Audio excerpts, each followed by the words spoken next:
مادر این روشن کننده حیات انسان است که انسان را به دنیا می آورد و در حیات بودهش کوشش می نماید که خوشبختترین و زیباترین انسان همچون در روی زمین به سر برد، تربیت می نماید و تمام مهر محبت خودش را با فرزند خود می بخشد. مادر من یک فعل داشتم که هنگامی مراجعت نمودنم یک سخن می گفت. هنگامی اوچه جان می گفتم یا اوچه زنگ می زدم، جان بچه جان می گفت، جانی اوچه می گفت. همین سخنش تا حاضر در گوش من است که جانی اوچه می گفت، جانی اوچه.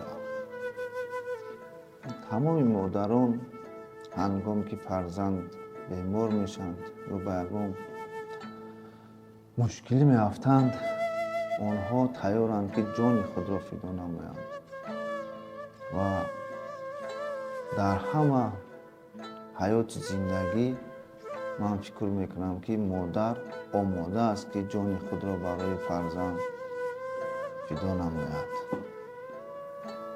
مادر من در تمام حیات زندگیم شخصی بود که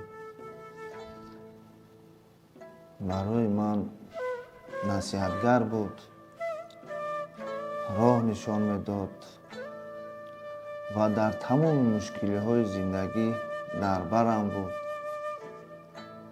و فقط سخن میگفت که پسرم، تمام مشکلی زندگی پس سرشونده است، فقط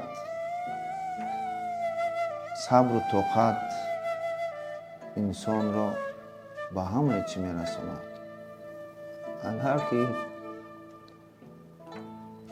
مادرم حالا میگفت تنها یک چیز، تنها بخشش میپرسیدم، تنها بخشش میپرسیدم که مادر جان، اوچه جان، برای آن غمهای دادم، برای آن وقتهای عمر خود را برای شما صرف نکردم و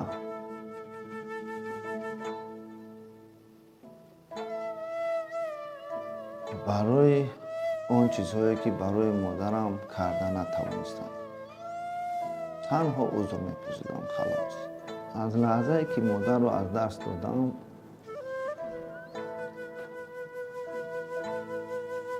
بسیار وقت دیگر در فکر آن کسم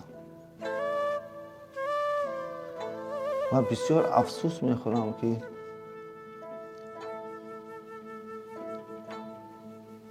آن لحظه حیاتی که امکانیت داشتم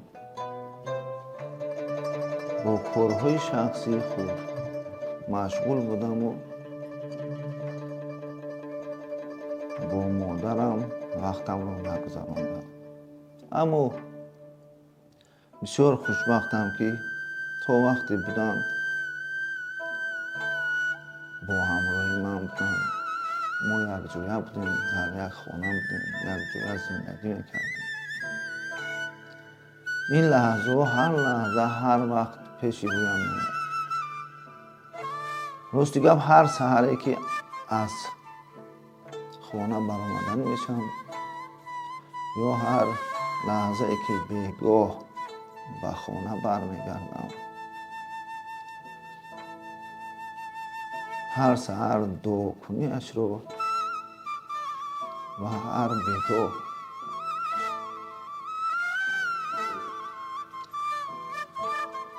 وقتی از در در آمدم بچه جانم آمد گفتنش دامنش گهواره نازم و کنارش چو بستری من بود، شم بود شب برای من مسون سایه بود رو بر سر من بود. با خدا خدای هستم که بهترین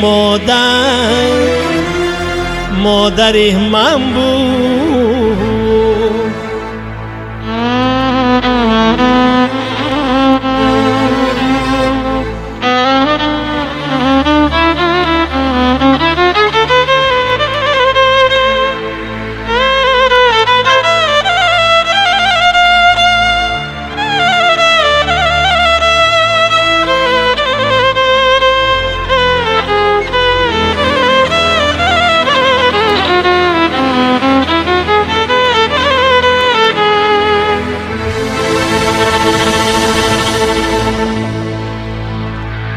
خدمتش آنچنان که میبایی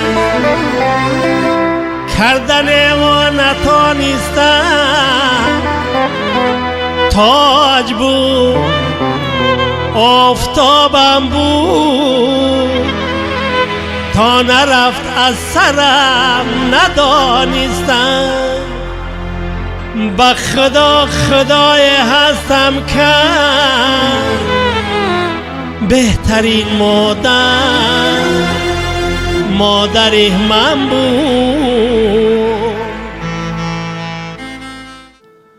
اشک خاطره ها که بر یاد آن روزها،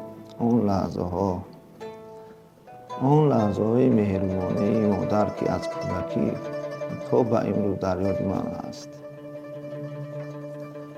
خیلی پیشتر گفتم هر لحظه، هر چیزی که وقتی که در حوالی سیرگاهش میکنم یا که به خانم میدرایم،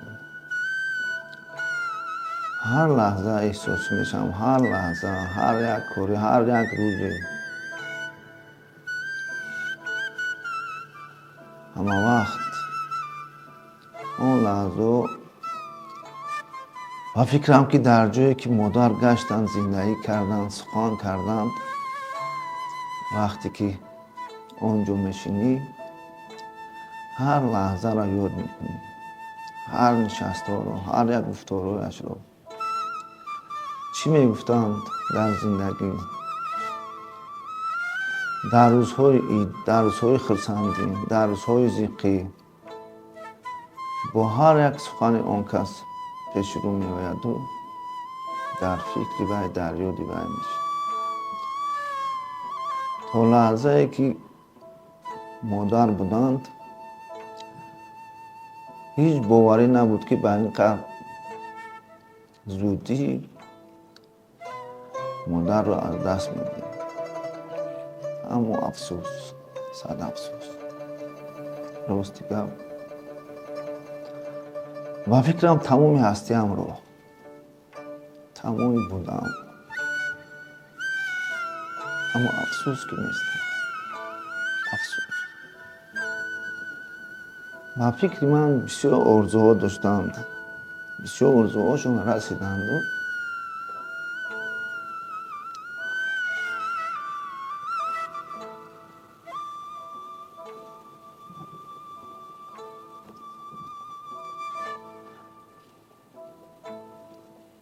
با میدانسته من یک دو آرزوی داشتم که به خواب بودند. مادر من به من راستی گفت محبت را آموخت، انسان دوستی را آموخت و دایم یک چی میگفتن که بچه‌م وقتی که به خانه مهمان میآید کسی نباشد، خب دشمن جانیت باشد، با خنده، با لب خنده پیشواز گیر. یگان وقت شخصی که از درت میدراید با قواق، با چهره نابولیده پیشواز نگیر. همه وقت با خندان، با چهره خندان، با گپ شیرین مهمان خانه را پیشواز گیر. و مادران این روزا тамоми хушиҳои зиндагиро